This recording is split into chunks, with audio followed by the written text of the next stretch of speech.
Odd सतगुरु रामपाल जी परमेश्वर जी की जय हो। परमपिता परमात्मा सारी सृष्टि के रचनहार, कुल मालिक, असंख्य ब्रह्मांडों के स्वामी, जगत गुरु, तीनों लोकों में प्रवेश करके सबका भरण पोषण करने वाले राजाधिराज, आत्माधार, नाथों के नाथ, देवों के देव महादेव, सर्वेश्वर महेश्वर, मृत्युंजय, अजरो अमर, आदि अनादि सनातनी प्रभु, जगत पिता जगदीश्वर, श्री श्री 1008 की उपाधि के वास्तविक अधिकारी, अकाल मूर्त सौद स्वरूपी राम वासुदेव, सर्वगतम ब्रह्म, परम पूज्य, प्रथम पूज्य, परम संत, परम पुरुष, परम धनी, परम दयालु, सत्य कबीर, हक्का कबीर, कबीर, अल्लाह अकबर, बाखबर, अल्लाह ताला, जगत के तारणहार, जगत के मुक्तिदाता, जगत के जगन्नाथ, हारे के सहारे, हिंदुओं के राम, मुसलमानों के अल्लाह, सिखों के वाहिगुरु, ईसाइयों के मसीह, दया के सागर दया निधि, करुणा के सागर करुणा निधि, स्वयंभू परिभू, संकट मोचन, कष्ट हरण, मंगल करण, दुख भंजन, अविगत कबीर, निर्विकार निर्विषम परमात्मा, अलय अलेख सतगुरु, आदि अनादि सतगुरु, असली मर्यादा पुरुषोत्तम, असली राम, असली कृष्ण, असली घनश्याम, असली मुरारी, राजाओं के राजा, महाराजाओं के महाराजा, शहंशाहों के शहंशाह, सम्राटों के सम्राट, भगवानों के भगवान, अल्लाहों के अल्लाह, प्रभुओं के प्रभु, मसीहाओं के मसीह, सच्चे वाहिगुरु, बाबाओं के बाबा, पीरों के पीर, सेठों के सेठ, जगत सेठ, सावलसा सेठ, सर्वगुण संपन्न, अनंत कोटि कलाओं के स्वामी, अनंत कोटि ब्रह्मांडों के नायक, योगियों में महायोगी, ध्यानियों में महाध्यानी, सिद्धों में परम सिद्ध, ज्ञानियों में तत्व ज्ञानी, ब्रह्म ज्ञानी, महाज्ञानी, परम ज्ञानी, सर्वश्रेष्ठ ज्ञानी, विज्ञानी, युवा कबीर, समरथ कबीर, असमवात, अमित ओझा, सच्चे रहनुमा, करीम अल्लाह, सुभान अल्लाह, दुनिया के अंतिम पैगंबर, 8 सितंबर 1951 से गांव धनाना, जिला सोनीपत, हरियाणा, भारतवर्ष की पावन भूमि पे प्रकट रियल कल की भगवान श्री नारायण साकार हरि, श्री बाबा साहेब, शब्द स्वरूपी राम, संत श्रोमणी सतगुरु रामपाल जी परमेश्वर जी के चरण कमल में साध संगति से जुड़े हुए देश विदेश से हम सभी सत्सेवक भाई बहनों का अनंत कोटि दंडवत प्रणाम। सत्साई भाई और बहनों, दया पूज्य गुरुदेव भगवान की, सतगुरु रामपाल जी परमेश्वर जी की, सारी सृष्टि के रचयिता की, जिनके विशेष आशीर्वाद से आप और हम सभी सत्सेवक भाई बहन साध संगति से जुड़कर अपनी आत्मा के कल्याण हेतु भक्ति मार्ग पर गुरुदेव के तत्व ज्ञान को आधार बनाकर दृढ़ता के साथ निरंतर आगे की ओर बढ़ रहे हैं। भाई और बहनों, इस कलयुग की बिचली पीढ़ी में साध संगतियों का प्राप्त होना ये गुरुदेव भगवान की एक विशेष मेहर है। आप और हम सभी ने इस मेहर को इसी प्रकार से बनाकर रखना है। गुरुदेव के आशीर्वाद से उन्हीं के कर कमल से लिखित पवित्र पुस्तक कबीर सागर के सरलार्थ के ऊपर वीडियो बनाने की श्रृंखला जारी है। इसी श्रृंखला में आज हमारा ये 45वें नंबर का वीडियो है। प्रत्येक वीडियो में गुरुदेव भगवान के आशीर्वाद से आप और हम कुछ न कुछ नया सीखते हैं। अभी जो 45 नंबर का वीडियो है ये सिख धर्म के प्रवर्तक आदरणीय नानक जी के ऊपर है। नानक जी का संक्षिप्त जीवन परिचय है। सिख समाज को आज तक नहीं पता है कि नानक जी के गुरु कौन थे। ये सारी बातें आज हमें गुरुदेव भगवान के आशीर्वाद से इस वीडियो से पता चलेंगी। आज की वीडियो में वैसे कुछ खास नहीं है, विशेष नहीं है, जिस प्रकार से हमने अन्य महापुरुषों की कथा सुनी है, जैसे अब्राहिम सुल्तान अधम की। लेकिन नानक जी के संक्षिप्त जीवन परिचय में केवल सामान्य बातें हैं और इन बातों को जो गुरुदेव ने अपने कर कमल से लिखी हैं, हम केवल इनको पढ़ेंगे। कुछ विशेष समझाने योग्य चीज़ इसमें नहीं है, लेकिन गुरुदेव के कर कमल से लिखित होने के कारण हम इसको पढ़ते चले जाएंगे। उससे भी हम ढेर सारे पुण्य के भागी बनते हैं। तो कबीर सागर का सरलार्थ पेज नंबर 400 से स्टार्ट है। नानक जी का संक्षिप्त यथार्थ परिचय। आदरणीय श्री नानक साहिब जी प्रभु कबीर, जो कि धानक रूप में काशी में आए थे, जुलाहा के साक्षी, श्री नानक देव का जन्म विक्रमी संवत 1526 सन 1469 कार्तिक शुक्ल पूर्णिमा को हिंदू परिवार में श्री कालू राम मेहता खत्री के घर पर माता श्रीमती तृप्ता देवी की पवित्र कोख गर्भ से पश्चिमी पाकिस्तान के जिला लाहौर के तलवंडी नामक गांव में हुआ। इन्होंने फारसी, पंजाबी, संस्कृत भाषा पढ़ी हुई थी। श्रीमद् भगवद गीता जी को श्री ब्रजलाल पांडे से पढ़ा करते थे। श्री नानक देव जी के श्री चंद तथा लक्ष्मी चंद 2 लड़के थे। श्री नानक जी अपनी बहन नानकी की ससुराल शहर सुल्तानपुर में अपने बहनोई श्री जयराम जी की कृपा से सुल्तानपुर के नवाब के यहाँ मोदी खाने की नौकरी किया करते थे। प्रभु में असीम प्रेम था, क्योंकि यह पुण्यात्मा युगों युगों से पवित्र भक्ति ब्रह्म भगवान यानी काल की करते हुए आ रही थी। सतयुग में यही नानक जी राजा अम्बरीश थे तथा ब्रह्म भक्ति विष्णु जी को इष्ट मानकर किया करते थे। दुर्वासा जैसे महान तपस्वी भी इनके दरबार में हार मानकर क्षमा याचना करके गए थे। त्रेता युग में श्री नानक जी की आत्मा राजा जनक विदेही बने, जो सीता जी के पिता कहलाए। उस समय सुखदेव ऋषि, जो महर्षि वेदव्यास के पुत्र थे, जो अपनी सिद्धि से आकाश में उड़ जाते थे, परंतु गुरु से उपदेश नहीं ले रखा था। जब सुखदेव विष्णु लोक के स्वर्ग में गए तो गुरु न होने के कारण वापस आना पड़ा।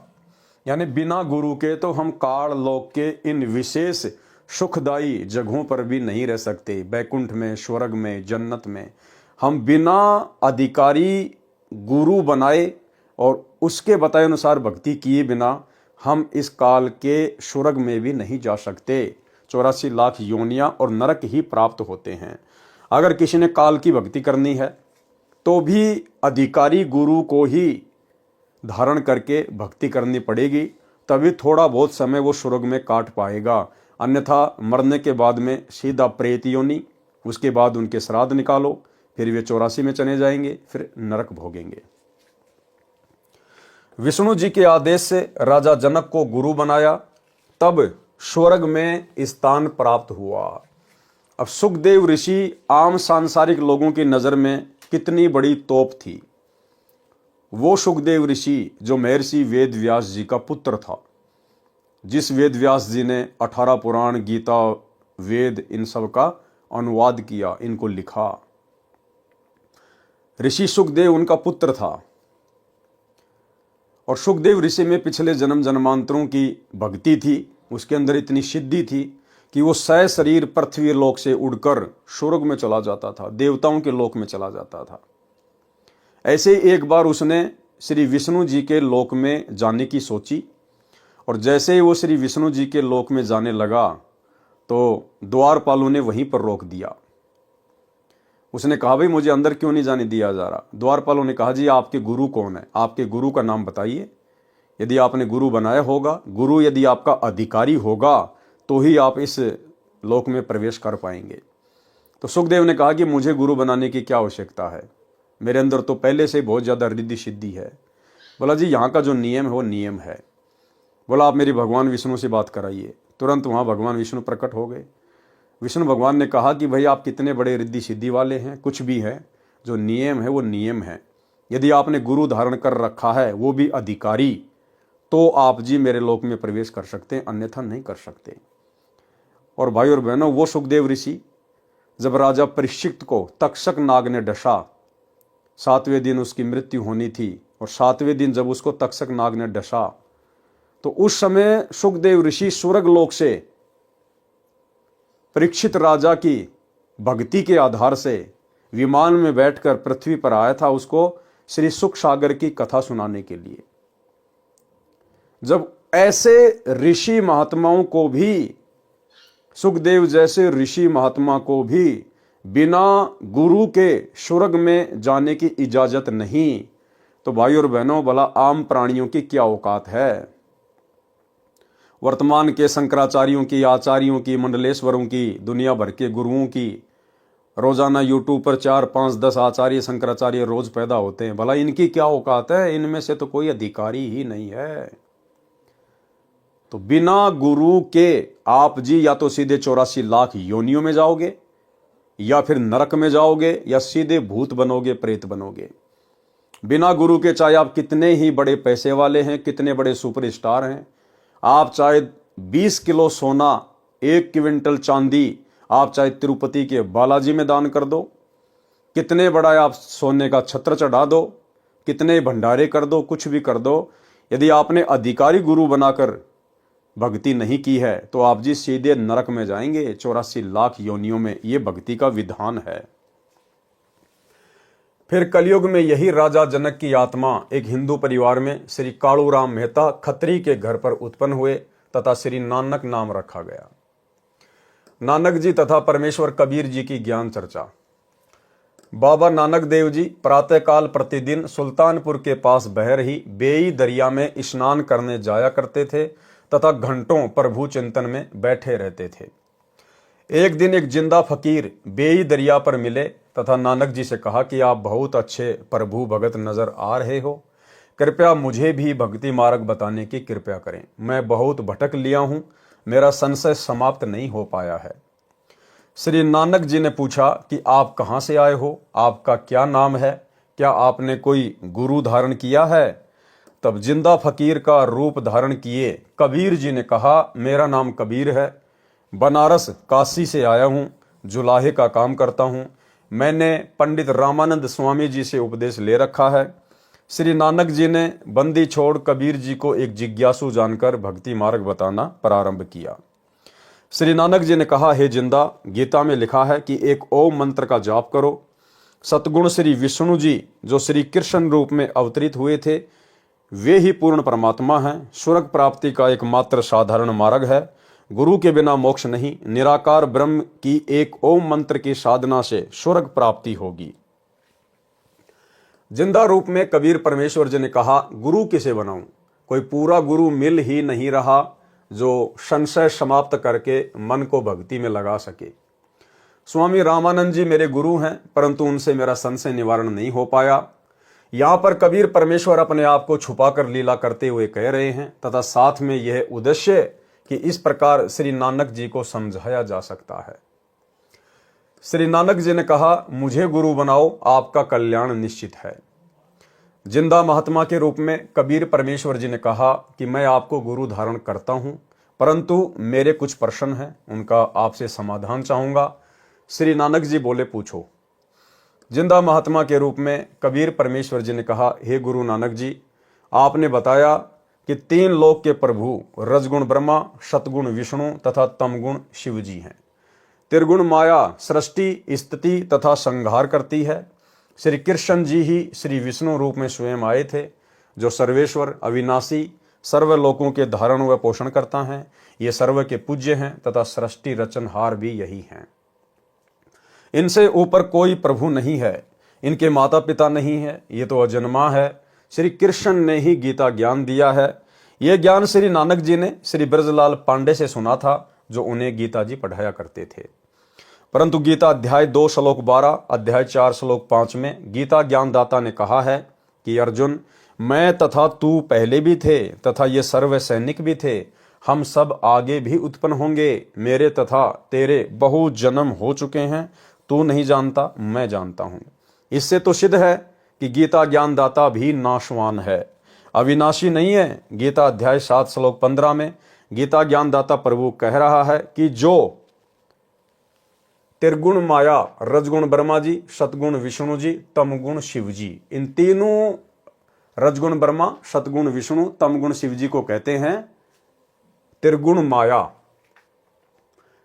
त्रिगुण माया के द्वारा मिलने वाले क्षणिक लाभ के कारण इन्हीं की पूजा करके अपना कल्याण मानते हैं।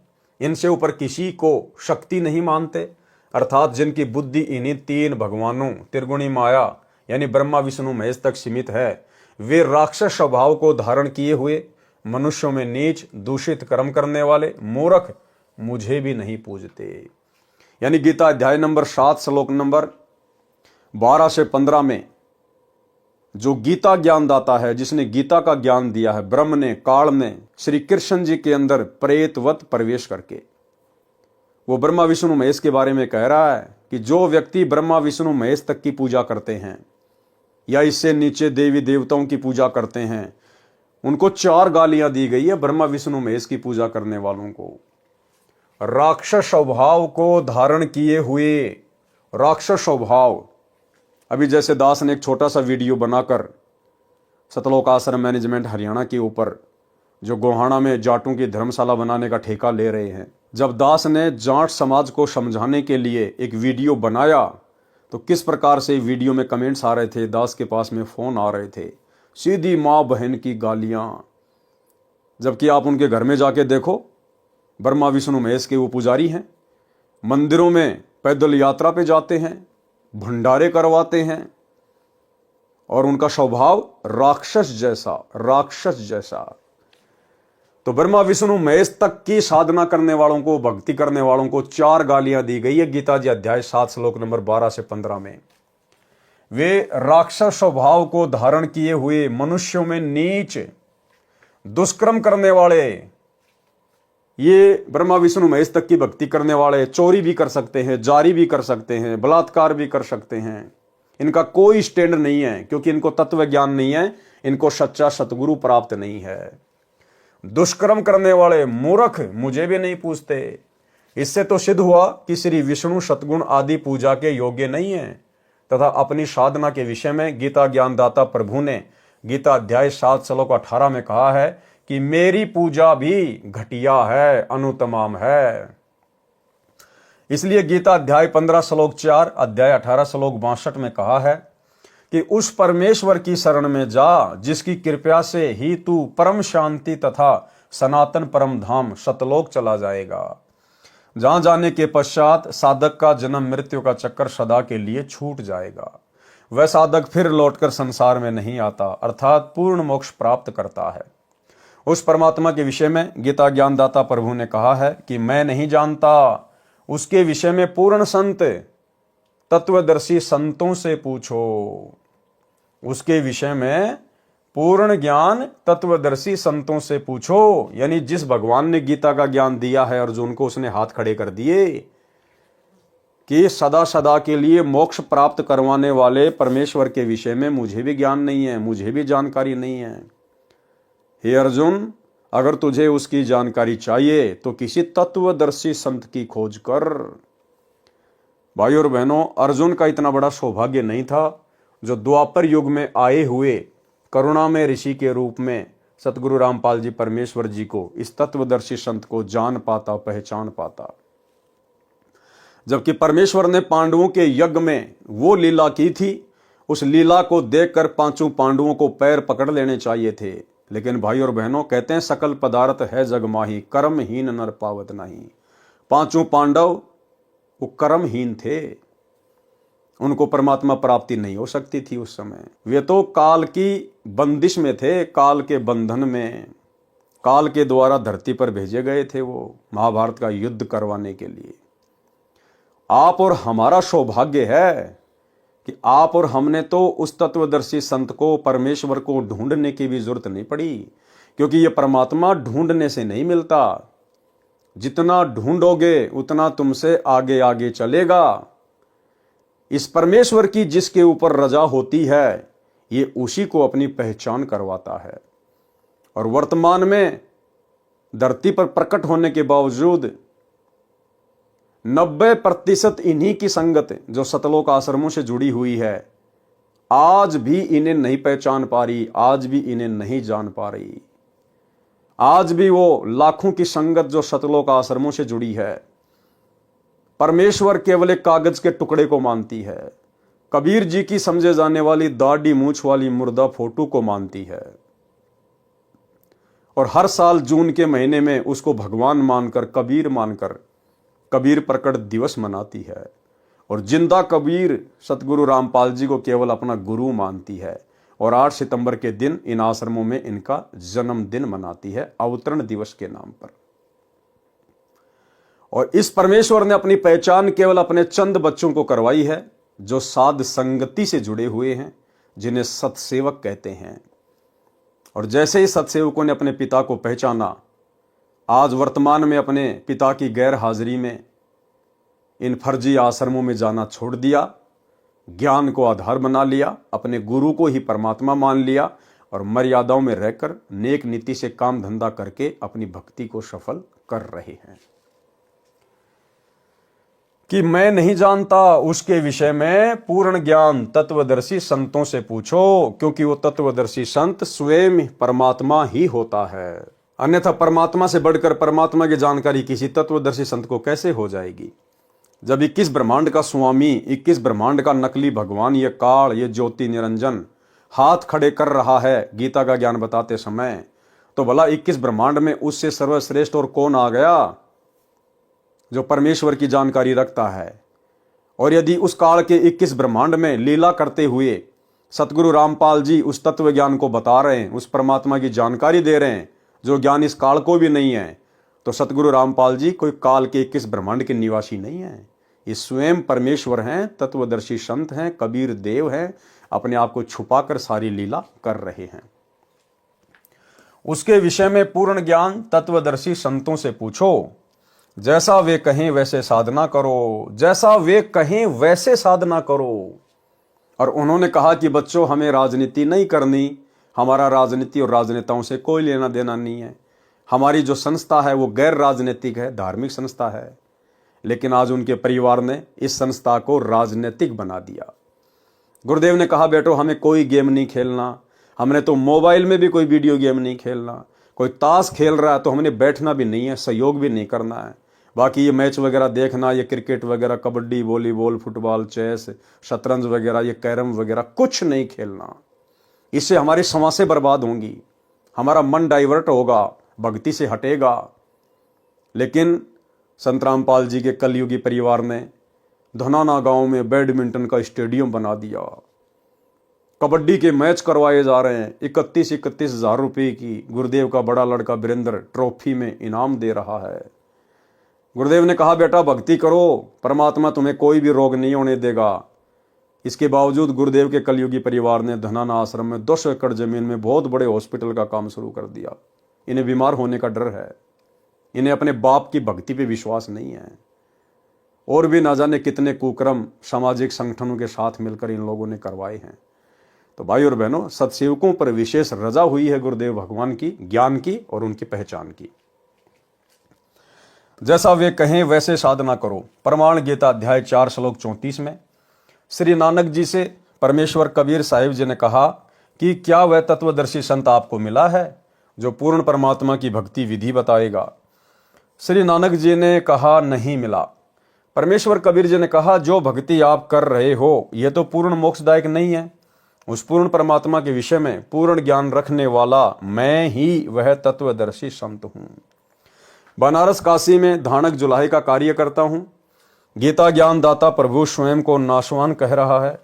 जब स्वर्ग तथा महास्वर्ग भी नहीं रहेगा तो साधक का क्या होगा? जैसे आपने बताया कि श्रीमद् भगवद गीता में लिखा है कि ओम मंत्र के जाप से स्वर्ग प्राप्ति हो जाती है, वहां स्वर्ग में साधक जन कितने दिन रह सकते हैं?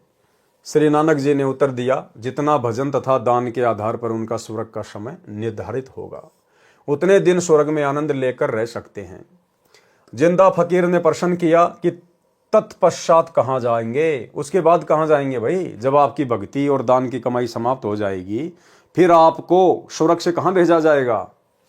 उत्तर नानक जी का, फिर इस मृत लोक में आना होगा, इसी पृथ्वी पर आना होगा तथा कर्म आधार पर अन्य योनियां भी भोगनी पड़ेंगी, यानी गधा, कुत्ता, सूअर भी बनना पड़ेगा। प्रश्न जिंदा रूप में कबीर साहिब का, क्या जन्म मरण मिट सकता है? उत्तर श्री नानक जी का, नहीं।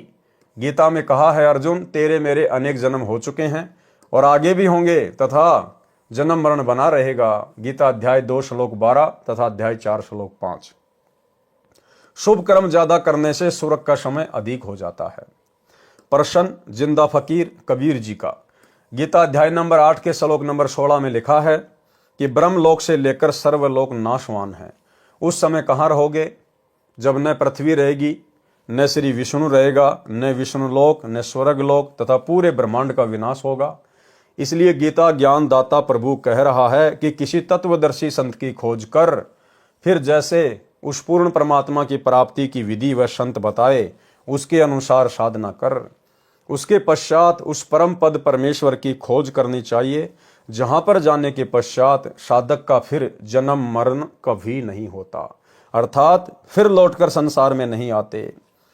जिस परमेश्वर से सभी ब्रह्मांडों की उत्पत्ति हुई है, मैं गीता ज्ञानदाता भी उसी पूर्ण परमात्मा की शरण में हूं। गीता अध्याय 4 श्लोक 34, अध्याय 15 श्लोक 4। इसलिए कहा है कि अर्जुन सर्वभाव से उस परमेश्वर की शरण में जा, जिसकी कृपा से ही तू परम शांति तथा सतलोक स्थान अर्थात सचखंड में चला जाएगा। गीता अध्याय 18 श्लोक 62। उस पूर्ण परमात्मा की प्राप्ति का ओम तत्सत केवल यही मंत्र है। गीता अध्याय 17 श्लोक 23 में। उत्तर नानक जी का, इसके बारे में मुझे ज्ञान नहीं। जिंदा फकीर कबीर साहिब ने श्री नानक जी को बताया कि यह सर्व काल की कला है। गीता अध्याय नंबर 11 के श्लोक नंबर 32 में स्वयं गीता का ज्ञान देने वाला काल कह रहा है, ब्रह्म कह रहा है कि मैं काल हूं और सभी को खाने के लिए आया हूं। वही निरंकार कहलाता है, उसी काल का ओमकार ओम मंत्र है। गीता अध्याय नंबर 11 के श्लोक नंबर 21 में अर्जुन ने कहा कि आप तो ऋषियों को भी खा रहे हो, देवताओं को भी खा रहे हो, जो आपका ही सुमरण स्तुति वेद विधि अनुसार कर रहे हैं। इस प्रकार कालवश सभी साधक साधना करके उसी के मुख में प्रवेश करते रहते हैं। आपने इसी काल ब्रह्म की साधना करते करते असंख्यों युग बीत गए। 60,000 जन्म तो आपके महर्षि तथा महान भगत रूप में हो चुके हैं नानक जी के, फिर भी काल के लोक में जन्म मृत्यु के चक्कर में ही रहे हो। सर्वसृष्टि रचना सुनाई तथा श्री ब्रह्मा रजगुण, श्री विष्णु सतगुण तथा श्री शिव तमगुण की स्तुति बताई। श्री देवी महापुराण तीसरा स्कंद पेज नंबर 123 गीता प्रेस गोरखपुर से प्रकाशित मोटा टाइप। इसमें स्वयं विष्णु जी ने कहा है कि मैं विष्णु तथा ब्रह्मा व शिव तो नाशवान है, अविनाशी नहीं है। हमारा तो आविर्भाव यानी जन्म तथा तिरोभाव यानी मृत्यु होता है। आप दुर्गा अष्टंगी हमारी माता हो। दुर्गा ने बताया कि ब्रह्म ज्योति निरंजन आपका पिता है। श्री शंकर जी ने स्वीकार किया कि मैं तमोगुणी लीला करने वाला शंकर भी आपका ही पुत्र हूं तथा ब्रह्मा भी आपका बेटा है। परमेश्वर कबीर जी ने कहा कि हे नानक जी, आप इन्हें अविनाशी, अजन्मा, इनके कोई माता पिता नहीं है आदि उपमा दे रहे हो। यह दोष आपका नहीं है, यह दोष दोनों धर्मों हिंदू तथा मुसलमान के ज्ञानहीन गुरुओं का है, जो अपने अपने धर्म के सदग्रंथों को ठीक से न समझकर अपनी अपनी अटकल से दंत कथा यानी लोकवेद सुना सुनाकर वास्तविक भक्ति मार्ग के विपरीत शास्त्र विधि रहित मनमाना आचरण अर्थात पूजा का ज्ञान दे रहे हैं। दोनों ही पवित्र धर्मों के पवित्र शास्त्र एक पूर्ण प्रभु का ही ज्ञान करा रहे हैं। कुरान शरीफ में सूरत फुरकानी 25 आयत नंबर 52 से 59 में भी मुझ कबीर का वर्णन है। श्री नानक जी ने कहा कि यह तो आज तक किसी ने नहीं बताया, इसलिए मन स्वीकार नहीं कर रहा है। तब जिंदा फकीर जी कबीर साहिब जी श्री नानक जी की अरुचि देखकर चले गए। उपस्थित व्यक्तियों ने श्री नानक जी से पूछा, यह भगत कौन था जो आपको गुरुदेव कह रहा था? नानक जी ने कहा, यह काशी में रहता है, नीच जाति का जुलाहा धानक कबीर था। बेतुकी बातें कर रहा था, कह रहा था कि कृष्ण जी तो काल के चक्कर में हैं तथा मुझे भी कह रहा था कि आपकी साधना ठीक नहीं है। देखो भाई और बहनों, सोचने की बात है। अब आप और हमें विश्वास होगा कि कैसे पूर्ण संत की शरण में आने के बाद, परमात्मा की शरण में आने के बाद हमारे पिछली जितनी भी गलतियां हैं, जितने भी हमारे पाप कर्म हैं जन्म जन्मांतरों के, कैसे वो परमात्मा उनका सफाया कर देता है। एक सत्संग में गुरुदेव भगवान ने आर्य समाज के प्रवर्तक महर्षि दयानंद सरस्वती के विषय में बताया कि उसने अपने कर कमल से लिखित पुस्तक सत्यार्थ प्रकाश में कबीर जी के लिए बहुत ही उल्टा सीधा बोला है कि कबीर जो है एक ऐसे ही व्यक्ति था, नीची जाति का था, किसी ब्राह्मण ने उसको शिष्य नहीं बनाया, जिस कारण से वो ब्राह्मणों से द्वेष करने लग गया और अपनी तरफ से मनगढ़ंत बातें लिखने लग गया, बताने लग गया। और कुछ नीच जाति के जुलाहे धानक, क्या कहा, कुछ नीची जाति वाले धानक जुलाहे कबीर के सपोर्टर बन गए। तो गुरुदेव ने महर्षि दयानंद की अज्ञानता को बार बार बताया कि वो जातिवाद में कितना विश्वास रखता था। वो जुलाहों को नीच कहकर संबोधित कर रहा था। भाई और बहनों, कबीर जी को नीच जुलाहा धानक कहकर तो यहां पर नानक जी भी संबोधित कर रहे हैं। देखिएगा, जब वहां उपस्थित भक्तों ने नानक जी से पूछा कि ये कौन था ये फकीर जो आपसे बात कर रहा था, उपस्थित व्यक्तियों ने श्री नानक जी से पूछा, ये भगत कौन था जो आपको गुरुदेव कह रहा था? नानक जी ने कहा, यह काशी में रहता है, नीच जाति का जुलाहा धानक कबीर था, बेतुकी बातें कर रहा था। लेकिन परमेश्वर बार बार सत्संगों में इस बात का जिक्र क्यों नहीं करते कि नानक जी जुलाहों को नीच कहा करते थे, नीच कहा करते थे, और महर्षि दयानंद का बार बार जिक्र करते हैं? क्योंकि नानक जी फिर आगे चलकर कबीर जी की शरण में आ गए थे, कबीर जी के शिष्य बन गए थे, भगत बन गए थे। और जब भगत बन जाता है कोई परमात्मा का, तो वो जात पात से दूर हो जाता है, धर्म की जंजीरों से, जातियों की बेड़ियों से अपने आप को अलग कर लेता है। इसलिए परमात्मा उसके पिछले अवगुणों को फिर माफ कर देता है, उनका फिर जिक्र नहीं करता परमात्मा। तो इसी प्रकार से परमेश्वर की जब हम शरण में आ जाते हैं, पूर्ण संत की शरण में, तो परमेश्वर हमारे पिछले जन्म जन्मांतरों के पाप कर्मों को साफ कर देते हैं, उनका सफाया कर देते हैं। कह रहा था कि श्री कृष्ण तो काल के चक्कर में है, तथा मुझे भी कह रहा था कि आपकी साधना ठीक नहीं है। तब मैंने बताना शुरू किया, तब हार मानकर चला गया। इस वार्ता से सिखों ने श्री नानक जी को परमेश्वर कबीर साहिब जी का गुरु मान लिया। श्री नानक जी प्रथम वार्ता पूज्य कबीर परमेश्वर के साथ करने के बाद ये तो जान गए थे कि मेरा ज्ञान पूर्ण नहीं है, तथा गीता जी का ज्ञान भी उससे कुछ भिन्न ही है जो आज तक हमें बताया गया था। इसलिए हृदय से प्रतिदिन प्रार्थना करते थे कि वही संत एक बार फिर आए। मैं उससे कोई वाद विवाद नहीं करूंगा, कुछ प्रश्नों का उत्तर अवश्य चाहूंगा। परमेश्वर कबीर जी तो अंतर्यामी हैं तथा आत्मा के आधार व आत्मा के वास्तविक पिता हैं।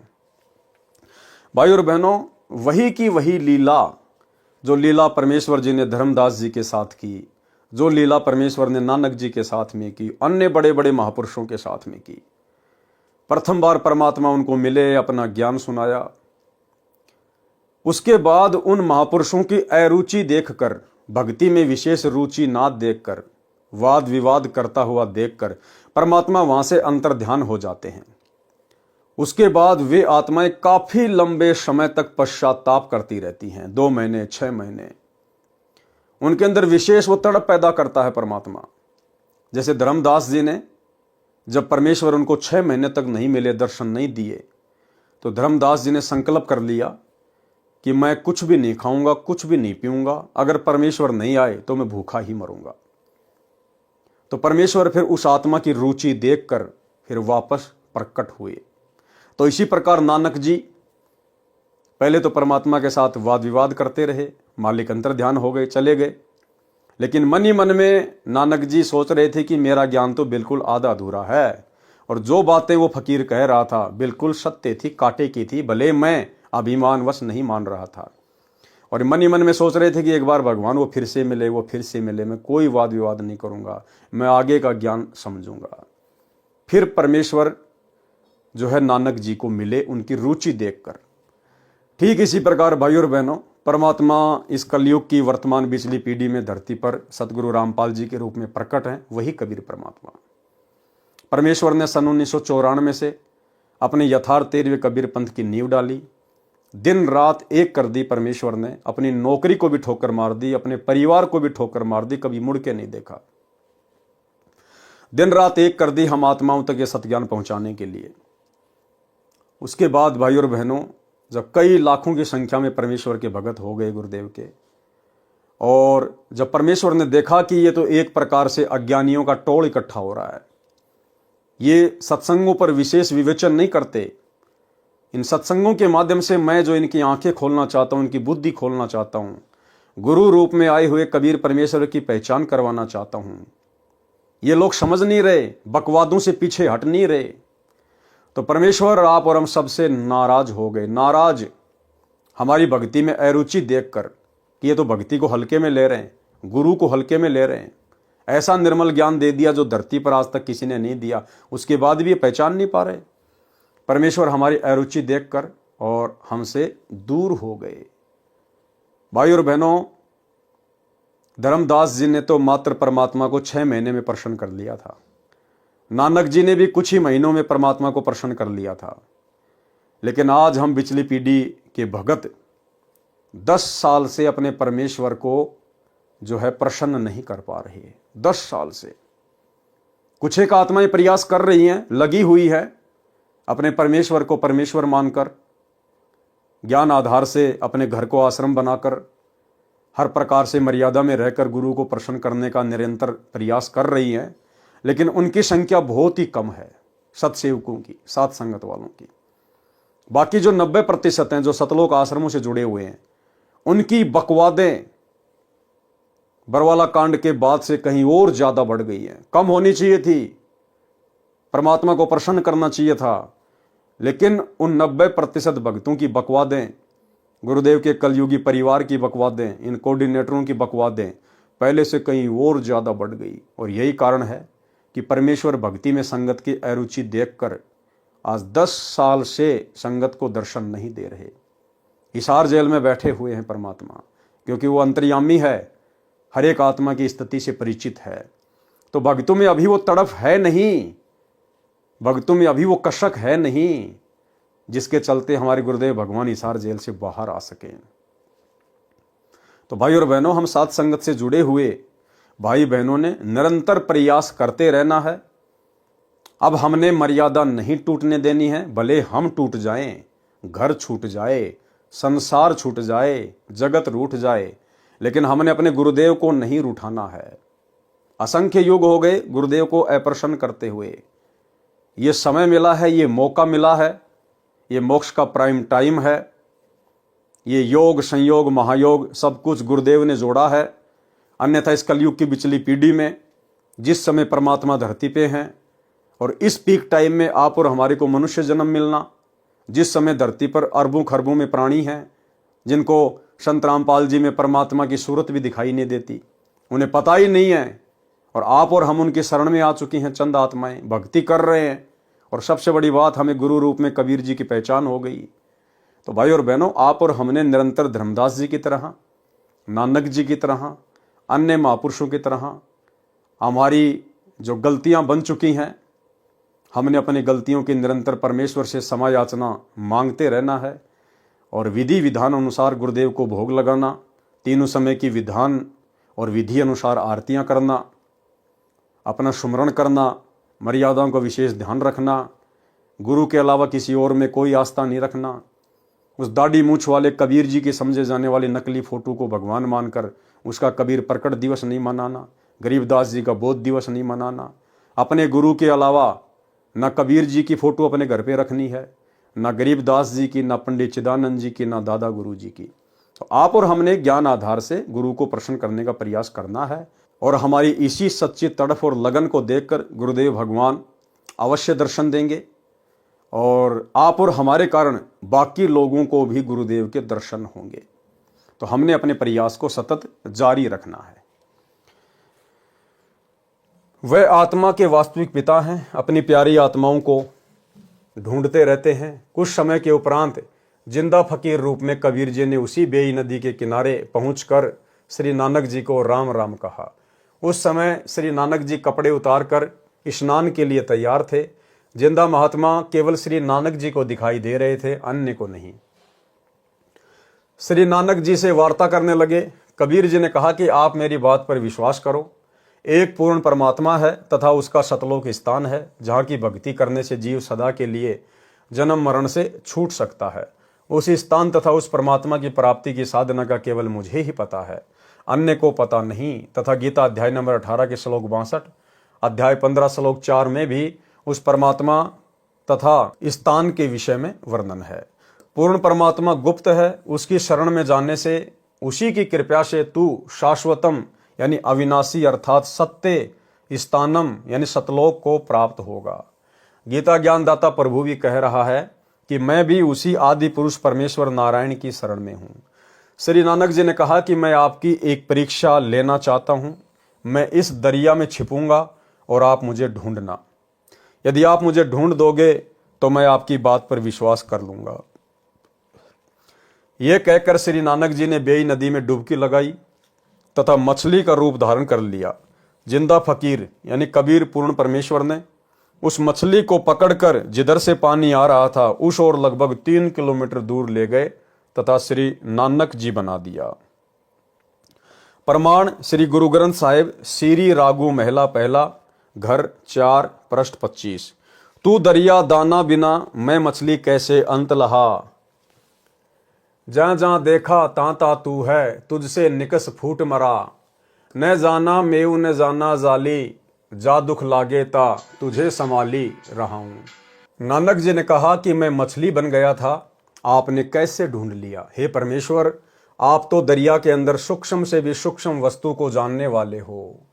मुझे तो जाल डालने वाले जाली ने भी नहीं जाना तथा गोताखोर ने भी नहीं जाना, अर्थात नहीं जान सका। जब से आपके सतलोक से निकलकर अर्थात आपसे बिछुड़कर आए हैं, तब से कष्ट पर कष्ट उठा रहा हूँ। जब दुख आता है तो आपको ही याद करता हूँ, मेरे कष्टों का निवारण आप ही करते हो। उपरोक्त वार्ता बाद में काशी में प्रभु के दर्शन करते हुए हुई थी। तब नानक जी ने कहा कि अब मैं आपकी सर्व बात सुनने को तैयार हूँ। कबीर परमेश्वर जी ने वही सृष्टि रचना पुनः सुनाई तथा कहा कि मैं पूर्ण परमात्मा हूँ। मेरा स्थान सचखंड यानी सत्यलोक है। आप मेरी आत्मा हो। काल ब्रह्म आप सभी आत्माओं को भ्रमित ज्ञान से विचलित करता है तथा नाना प्रकार से प्राणियों के शरीर में बहुत परेशान कर रहा है। मैं आपको सत्य नाम यानी सच्चा नाम, वास्तविक मंत्र जाप दूंगा जो किसी शास्त्र में नहीं है, जिसे काल ब्रह्म ने गुप्त कर रखा है। श्री नानक जी ने कहा कि मैं अपनी आंखों अकाल पुरुष तथा सचखंड को देखूं, तब आपकी बात को सत्य मानूं। तब कबीर साहिब जी श्री नानक जी की पुण्यात्मा को सतलोक ले गए।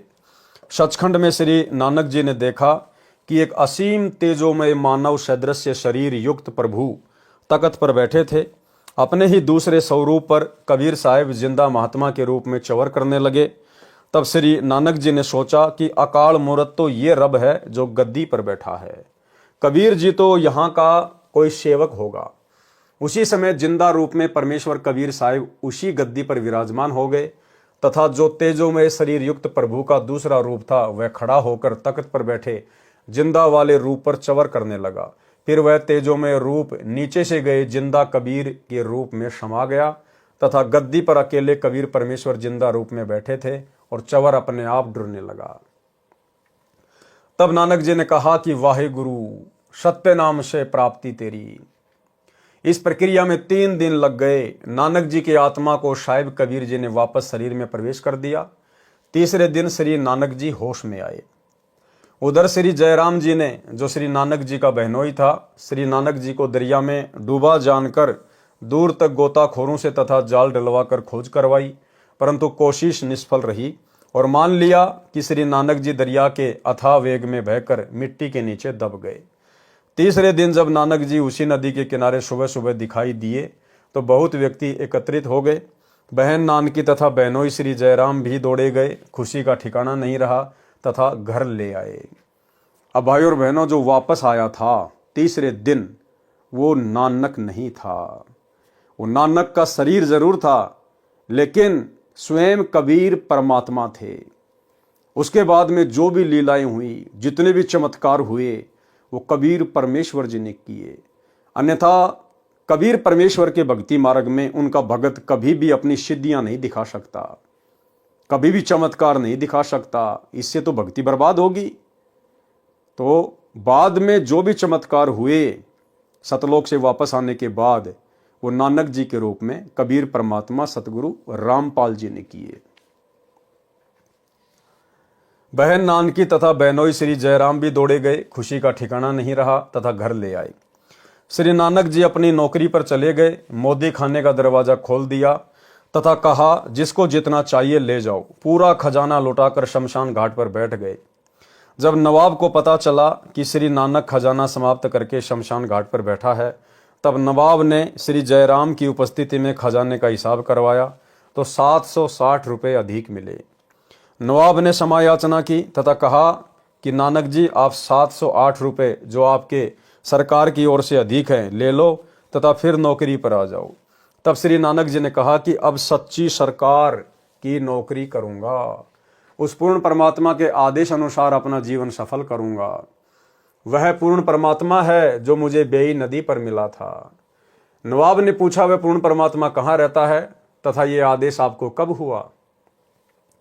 श्री नानक जी ने कहा कि वह सचखंड में रहता है। बेई नदी के किनारे से मुझे स्वयं आकर वही पूर्ण परमात्मा सचखंड यानी सतलोक लेकर गया था। वह इस पृथ्वी पर भी आकार में आया हुआ है। उसकी खोज करके अपना आत्म कल्याण कराऊंगा। उस दिन के बाद श्री नानक जी घर त्याग कर पूर्ण परमात्मा की खोज पृथ्वी पर करने के लिए चल पड़े। श्री नानक जी सतनाम तथा वाही गुरु की रटना लगाते हुए बनारस पहुंचे। इसलिए अब पवित्र सिख समाज के श्रद्धालु केवल सत्य नाम श्री वाही गुरु कहते रहते हैं। सतनाम क्या है तथा वाही गुरु कौन है यह मालूम नहीं है, जबकि सत्य नाम सच्चा नाम गुरु ग्रंथ साहिब में लिखा है जो अन्य मंत्र हैं। जैसा कि कबीर साहिब ने बताया था कि मैं बनारस काशी में रहता हूँ, धानक जुलाहे का कार्य करता हूँ। मेरे गुरुजी काशी में सर्व प्रसिद्ध पंडित रामानंद जी हैं। इस बात को आधार रखकर श्री नानक जी ने संसार से उदास होकर पहली उदासी यात्रा बनारस काशी के लिए प्रारंभ की। प्रमाण के लिए देखें जीवन 10 गुरु साहिब, लेखक सोडी तेजा सिंह जी, प्रकाशक चतर सिंह जीवन सिंह, प्रश्न नंबर 50 पर। परमेश्वर कबीर साहिब जी स्वामी रामानंद जी के आश्रम में प्रतिदिन जाया करते थे। जिस दिन श्री नानक जी ने काशी पहुंचना था उससे पहले दिन कबीर साहिब ने अपने पूज्य गुरुदेव रामानंद जी से कहा कि स्वामी जी कल मैं आश्रम में नहीं आ पाऊंगा क्योंकि कपड़ा बुनने का कार्य अधिक है। कल सारा दिन लगकर कार्य निपटाकर फिर आपके दर्शन करने आऊंगा। काशी बनारस में जाकर श्री नानक जी ने पूछा कोई रामानंद जी महाराज है? सब ने कहा कि वे आज के दिन सर्व ज्ञान संपन्न ऋषि हैं। उनका आश्रम पंचगंगा घाट के पास है। श्री नानक जी ने श्री रामानंद जी से वार्ता की तथा सचखंड का वर्णन शुरू किया। तब श्री रामानंद स्वामी ने कहा ये पहले मुझे किसी शास्त्र में नहीं मिला, परंतु अब मैं आंखों देख चुका हूं, क्योंकि वही परमेश्वर स्वयं कबीर नाम से आया हुआ है तथा मर्यादा बनाए रखने के लिए मुझे गुरु कहता है। परंतु मेरे लिए प्राण प्रिय प्रभु है। पूर्ण विवरण चाहिए तो मेरे व्यावहारिक शिष्य परंतु वास्तविक गुरु कबीर से पूछो, वही आपकी शंका का निवारण कर सकता है।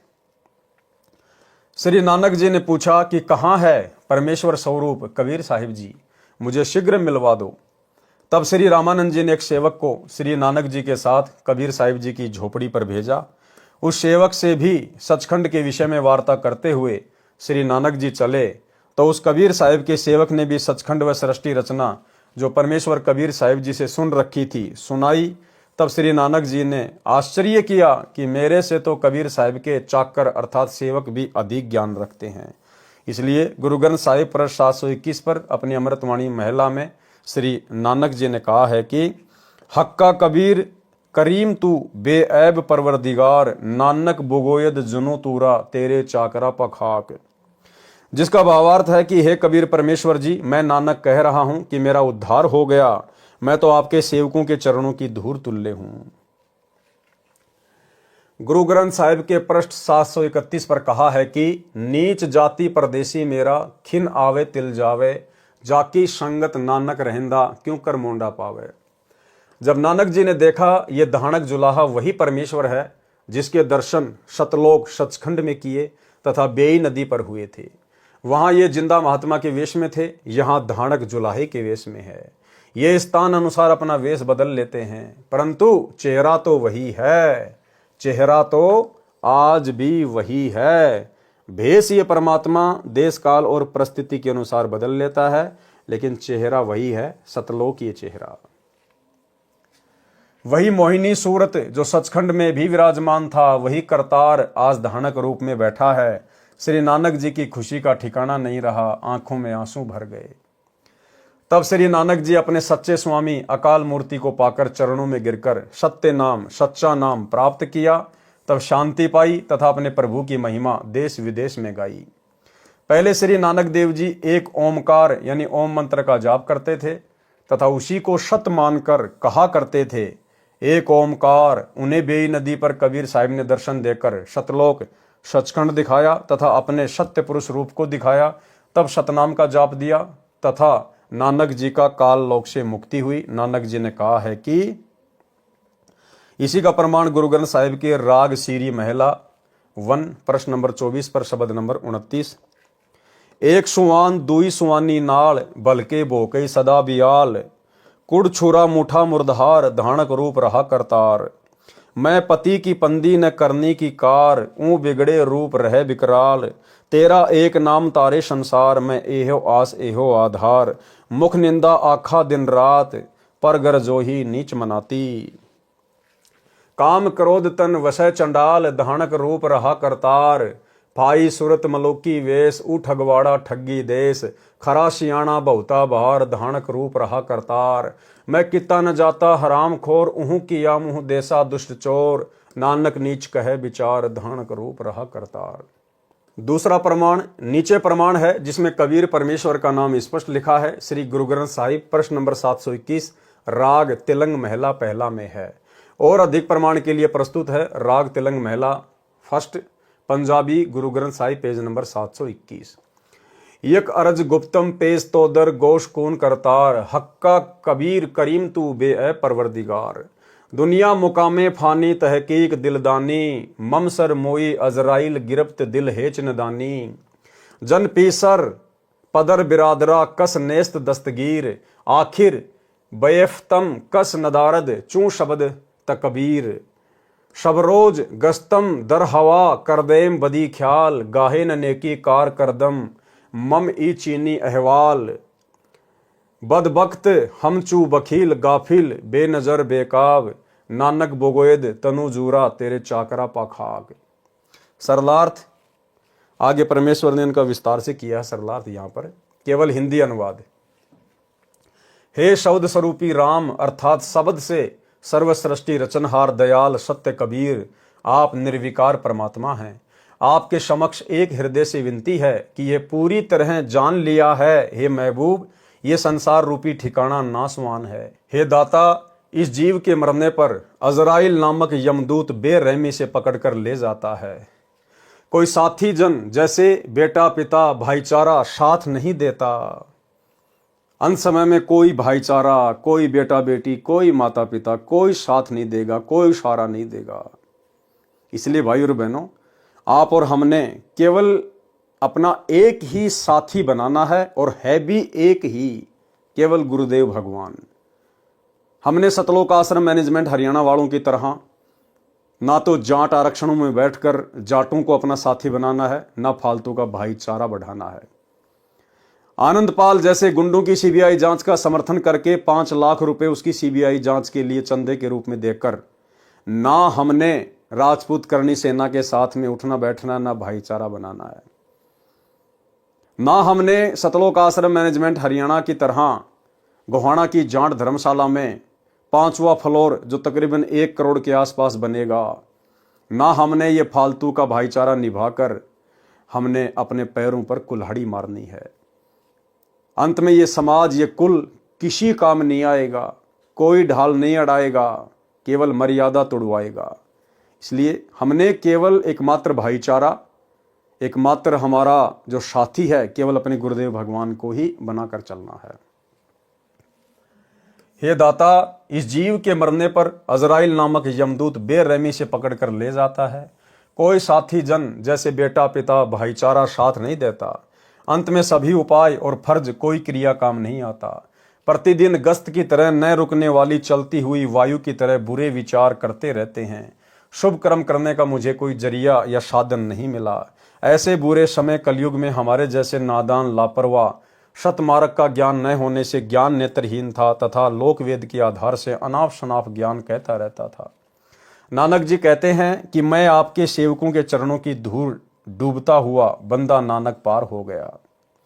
भावार्थ, श्री गुरु नानक साहिब जी कह रहे हैं कि हे हक्का कबीर, सत कबीर, आपसे मेरी एक अर्ज है कि मैं तो सत्य ज्ञान वाली नजर रहित तथा आपके सतज्ञान के सामने तो निरुत्तर अर्थात जुबान रहित हो गया हूं। हे कुल मालिक, मैं तो आपके दासों के चरणों की धूल हूं, मुझे शरण में रखना।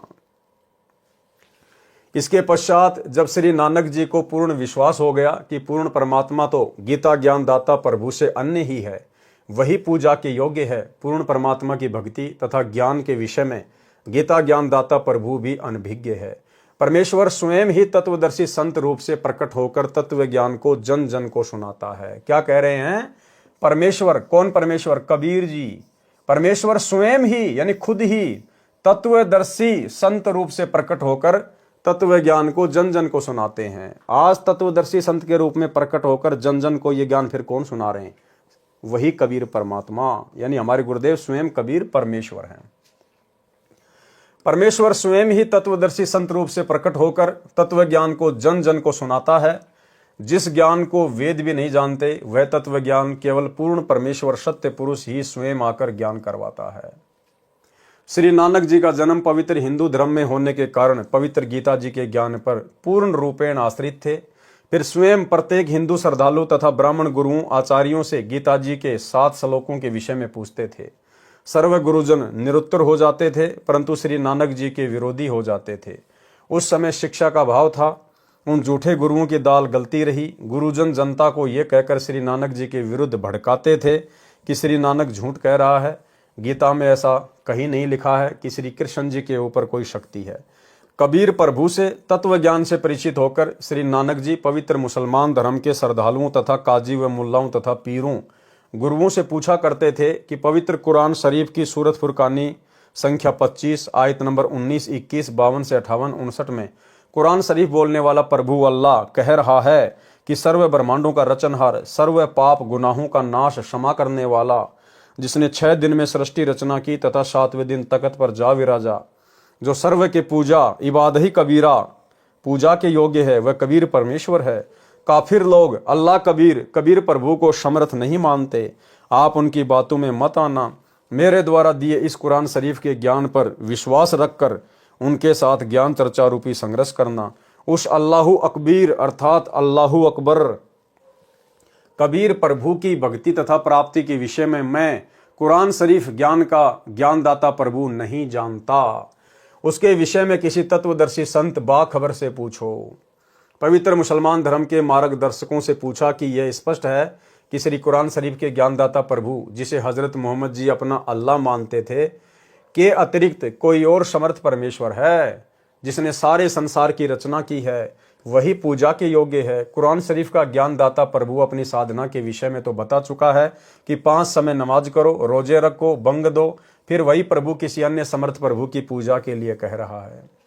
क्या वह बाखबर तत्वदर्शी संत आप किसी को मिला है? यदि मिला हो तो ये साधना नहीं करते, इसलिए आपकी पूजा वास्तविक नहीं है।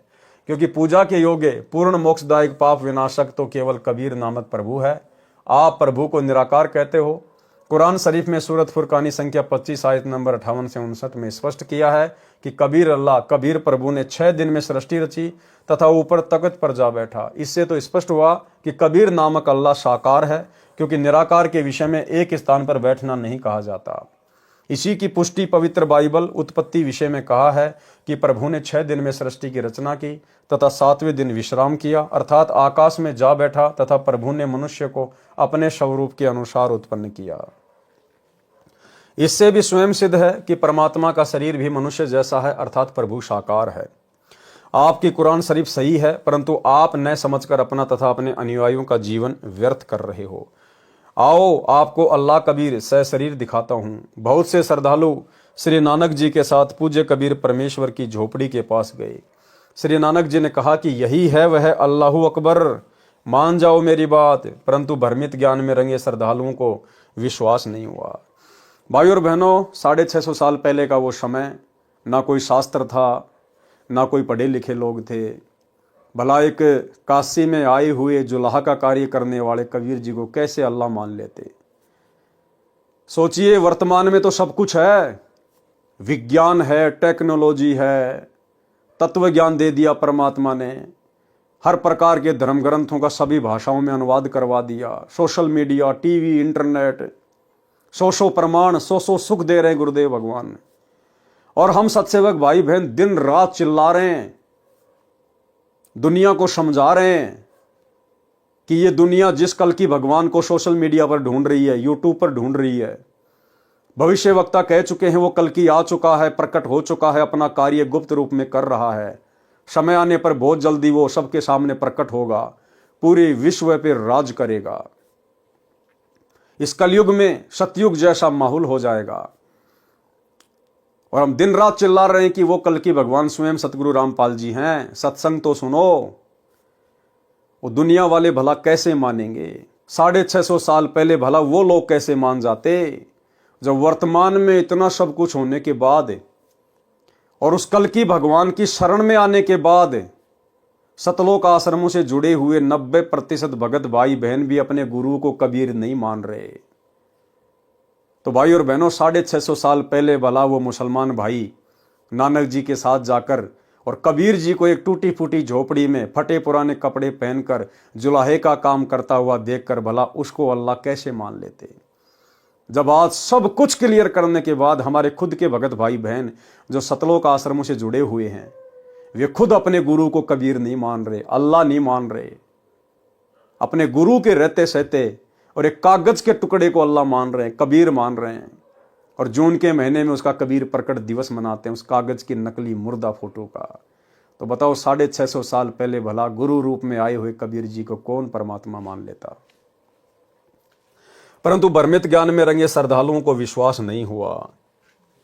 मुल्ला, काजी तथा पीरों ने कहा कि नानक जी झूठ बोल रहे हैं, कुरान शरीफ में उपरोक्त विवरण कहीं नहीं लिखा, क्योंकि सर्व समाज अशिक्षित था, वही अज्ञान अंधेरा अभी तक छाया रहा। अब तत्व ज्ञान रूपी सूर्य उदय हो चुका है। गुरु ग्रंथ साहिब राग अशावरी महिला 1 के कुछ अंश। साहिब मेरा एको है भाई एको है, आपे रूप करे बहुबाती, नानक बपूड़ा एव कहे, जो तिन किया सो सचू थिया, अमृत नाम सतगुरु दिया, गुरु पूरे ते गति मति पाई, बूढ़त जगू देखिया तऊ डरी भागे, सती गुरु राखे ते बड़ भागे, नानक गुरु की चरणों लागे, मैं गुरु पूछिया अपना साचा बिचारी राम। आगे पेज नंबर है गुरु ग्रंथ साहिब में कहां लिखा हुआ है।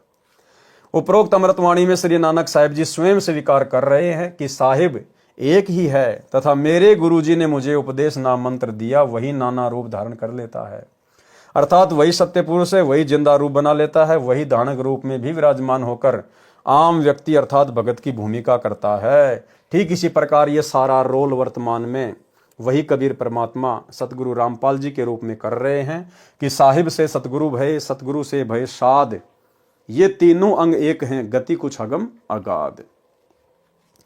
शास्त्र विरुद्ध पूजा करके सारे जगत को जन्म मृत्यु व कर्म फल की आग में जलते देखकर जीवन व्यर्थ होने के डर से भागकर मैंने गुरु जी के चरणों में शरण ली।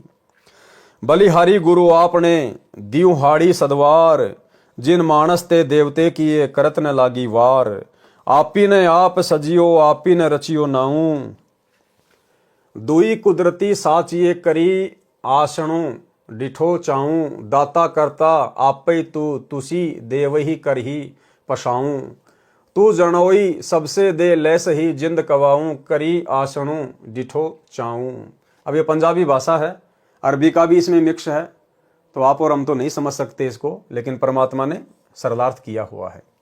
भावार्थ है कि पूर्ण परमात्मा जिंदा का रूप बनाकर बेई नदी पर आए, अर्थात जिंदा कहलाए, तथा स्वयं ही 2 दुनिया, ऊपर सतलोक आदि तथा नीचे ब्रह्म व परब्रह्म के लोक को रचकर ऊपर सत्य लोक में आकार में आसन पर बैठकर चाव के साथ अपने द्वारा रची दुनिया को देख रहे हैं, तथा आप ही स्वयंभू अर्थात माता के गर्भ से जन्म नहीं लेते, स्वयं प्रकट होते हो।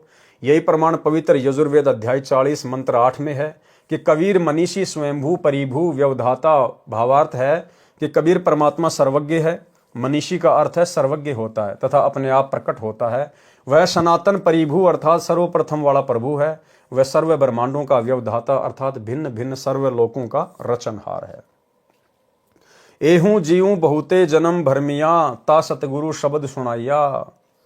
भावार्थ है कि श्री नानक साहिब जी कह रहे हैं कि मेरा ये जीव बहुत समय से जन्म तथा मृत्यु के चक्कर में भ्रमता रहा, अपूर्ण सतगुरु ने वास्तविक नाम प्रदान किया। श्री नानक जी के पूर्व जन्म सतयुग में राजा अमरीश, त्रेता में राजा जनक हुए थे और फिर नानक जी हुए, तथा अन्य योनियों के जन्मों की तो गिनती ही नहीं। इस निम्न लेख में प्रमाणित है कि कबीर साहिब तथा नानक जी की वार्ता हुई है। यह भी प्रमाण है कि राजा जनक विदेही भी श्री नानक जी थे तथा श्री सुखदेव जी भी राजा जनक का शिष्य हुआ था। निर्मल जल बतलाइया मो कहूं राम मिलावन हारो, नानक जी जब हम भगत भये सुखदेवा, जनक विदे किया गुरुदेवा, कली मही जुलाहा नाम कबीरा, ढूंढते चित भैया न थीरा, बहुत भांति कर सिमरन कीना, इह मन चंचल तभु न बीना, जब करी ज्ञान भये उदासी, तब न काटी काली फांसी। जब हम हार परे सतगुरु दुआरे, दे गुरु नाम दान लिए उधारे। कबीर जी, सतगुरु पुरुष सतगुरु पाइया, सती नाम ले हृदय बसाइया। जात कमीणा जुलाहा अपराधी, गुरु कृपया ते भक्ति समाधि।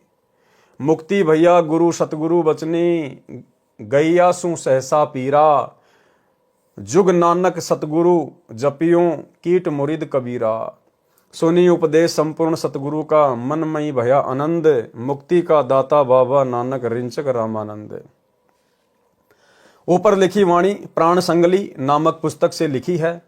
इसमें स्पष्ट लिखा है कि वाणी संख्या 9 तक दोहों में पूरी पंक्ति के अंतिम अक्षर मेल खाते हैं, परंतु वाणी संख्या 10 की 5 पंक्तियां तथा वाणी संख्या 11 की पहली 2 पंक्तियां चौपाई रूप में है तथा फिर 2 पंक्तियां दोहा रूप में है तथा फिर वाणी संख्या 12 में केवल 2 पंक्तियां हैं जो फिर दोहा रूप में है। इससे सिद्ध है कि वास्तविक वाणी को निकाला गया है, जो वाणी कबीर साहिब जी के विषय में श्री नानक जी ने सतगुरु रूप में स्वीकार किया होगा, नहीं तो दोहों में चलती आ रही वाणी फिर चौपाइयों में नहीं लिखी जाती, फिर बाद में दोहों में लिखी है। ये सब जानबूझकर प्रमाण मिटाने के लिए किया है। वाणी संख्या 10 की पहली पंक्ति, जब हम भक्त भये सुखदेवा, जनक विदेही किया गुरुदेवा, स्पष्ट करती है कि श्री नानक जी कह रहे हैं कि मैं जनक रूप में था, उस समय मेरा शिष्य भगत श्री सुखदेव ऋषि हुए थे। इस वाणी संख्या 10 को नानक जी की ओर से कहीं मानी जानी चाहिए। तो स्पष्ट है कि नानक जी कह रहे हैं कि मैं हार कर गुरु कबीर के चरणों में गिर गया, उन्होंने नामदान देकर उद्धार किया। वास्तव में यह 10 नंबर वाणी कहीं अन्य वाणी से है। यह पंक्ति भी परमेश्वर कबीर साहिब जी की ओर से वार्ता में लिख दिया, क्योंकि परमेश्वर कबीर साहिब जी ने अपनी शक्ति से श्री नानक जी को पिछले जन्म की चेतना प्रदान की थी। अब बताओ भाई और बहनों, ध्यान देना शब्दों पे, क्योंकि परमेश्वर कबीर साहिब जी ने अपनी शक्ति से नानक जी को पिछले जन्म की चेतना प्रदान की थी। कबीर जी ने अपनी शक्ति से, अपने आशीर्वाद से नानक जी को उसके पिछले जन्म दिखाए कि सतयुग में तू राजा अमरीश था, त्रेता में राजा जनक था। अपनी शक्ति से, नानक के अंदर इतनी शक्ति नहीं थी। फिर भला भाई और बहनों, सचखंड से वापस आने के बाद यदि वो नानक वाली आत्मा होती तो ये अनगिनत दुनिया भर के चमत्कार भला वो कैसे कर सकती थी। तो जिस समय कबीर परमेश्वर नानक जी की आत्मा को निकालकर सचखंड लेकर गए, उनको वापस छोड़ा, तो जब वापस थे तो वो नानक जी की आत्मा नहीं थी। नानक जी की आत्मा को परमात्मा ने मिनी सतलोक में बैठा दिया था कि जब कलयुग की पिछली पीढ़ी आएगी, ये समय, उस समय उस आत्मा को फिर से जन्म देंगे और नानक जी के रूप में फिर सारे चमत्कार कबीर परमेश्वर ने किए। अन्यथा अगर नानक जी में इतनी शक्ति होती, नानक जी ने अगर सारे चमत्कार किए थे, तो फिर अपने पिछले जन्म क्यों नहीं देख पाया? क्यों कबीर परमात्मा ने आशीर्वाद दिया, तब जाकर अपने पिछले जन्म दिखाई दिए, जबकि बाद में तो नानक जी ने ना जाने कितने लोगों को उनके पिछले जन्म दिखाए। प्रहलाद और ध्रुव, पता नहीं ऊपर के लोगों की उन्होंने यात्रा की है। अगर वो नानक जी होते तो उनके पास में वो शक्ति नहीं थी, और ना इस भक्ति में एक भगत को इस प्रकार से चमत्कार या सिद्धियां दिखाने की कोई छूट है। तो नानक जी के रूप में खुद कबीर परमात्मा सतगुरु रामपाल जी ने सारी लीला की थी, क्योंकि परमेश्वर कबीर साहिब जी ने अपनी शक्ति से श्री नानक जी को पिछले जन्म की चेतना प्रदान की थी। तब नानक जी ने स्वीकार किया था कि वास्तव में मैं जनक था तथा उस समय सुखदेव मेरा भक्त हुआ था। अब ध्यान रखना भाई और बहनों, ये बातें केवल आपको साध संगति में ही सुनने को मिलेंगी। ना तो सिख समाज इस बात को स्वीकार करेगा, ना सतलोक आश्रमों से जुड़े हुए हमारे भाई बहन, ना गुरुदेव का परिवार। उनकी नजरों में तो नानक जी सतलोक गए, लेकिन ये गूढ़ ज्ञान परमेश्वर ने साध संगतियों के माध्यम से ही खुलवाना है, क्योंकि मोक्ष का टाइम तो अब है। भाई नानक जी कब हुए? कबीर जी के समकालीन हुए, कबीर जी के सेवक थे, काशी में जाके उन्होंने सतनाम लिया, कबीर जी के भगत थे। तो विचार करो भाई और बहनों, परमात्मा तो कहते हैं 64 के 64 लाख फैल हो गए। थोड़ा बहुत यदि कोई बचे थे तो कौन बचे थे? अर्जुन सर्जुन। भाई जबकि नानक जी तो अर्जुन सर्जुन से भी बड़े भगत थे, तो क्या नानक जी भी फेल हो गए थे क्या उस समय? नानक जी परीक्षा में फेल नहीं हुए, क्योंकि वो परीक्षा तो नानक रूप में खुद कबीर परमात्मा ही दे रहे थे उस समय। नानक जी को तो उसी समय परमात्मा ने इस मिनी सतलोक में बैठा दिया था जब उनको बेई नदी से लेकर गए। अन्यथा क्या नानक जी अगर वो आत्मा भी होती तो क्या अर्जुन सर्जुन से भी कमजोर थी क्या? तो इसलिए भाई और बहनों, नानक जी को परमात्मा ने मिनी सतलोक में बैठा दिया और वर्तमान समय में उस आत्मा को परमेश्वर ने जन्म देना है या दे दिया होगा, ये गुरुदेव भगवान जाने। वाणी संख्या 11 में 4 पंक्तियां हैं, जबकि वाणी संख्या 10 में 5 पंक्तियां लिखी हैं। वास्तव में प्रथम पंक्ति जब हम भगत भये सुखदेवा वाली में अन्य 3 पंक्तियां थी, जिनमें कबीर परमेश्वर को श्री नानक जी ने गुरु स्वीकार किया होगा, उन्हें जानबूझकर निकाला गया लगता है। अब ये तो परमेश्वर हैं सदगुरु रामपाल जी, तो इनसे क्या छुपा हुआ, तभी तो सारी बातें बता रहे हैं।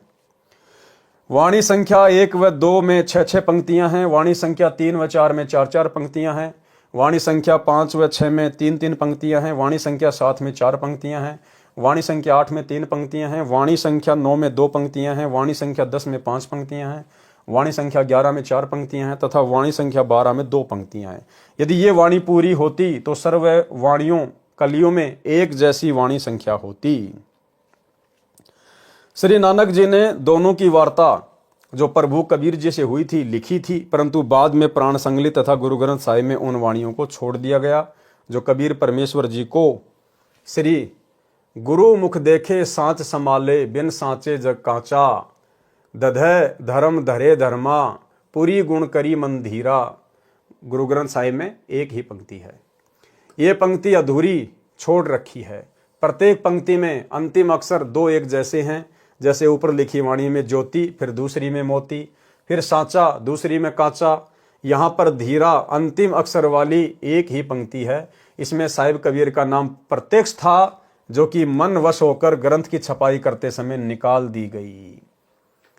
गुरु ग्रंथ साहिब की छपाई करते समय, उसको छपवाते समय सिख समाज के लोगों ने जहाँ पर कबीर नाम लिखा हुआ था उसको हटवा दिया कि ये कबीर तो जुलाहा था, ये तो नीच था, ये तो धानक था, ये सोचकर कि ये नानक के गुरु कैसे हो सकते हैं।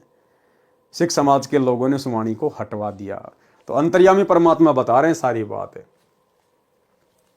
इसमें साहिब कबीर का नाम प्रत्यक्ष था, जो कि मनवश होकर ग्रंथ की छपाई करते समय निकाल दी गई। छपाकारों ने काटा होगा, संत कभी ऐसी गलती नहीं करते, क्योंकि कबीर साहिब जुलाहा जाति में माने जाते हैं, जो उस समय अछूत मानी जाती थी। कहीं गुरु नानक जी का अपमान न हो जाए कि एक जुलाहा नानक जी का पूज्य गुरु व भगवान था। फिर प्रमाण है राग बसंत महला पहला, पौड़ी नंबर 3, आदि ग्रंथ पंजाबी, प्रश्न नंबर 1188। नानक हवमो शब्द जलाइया, सतगुरु साचे दरस दिखाइया।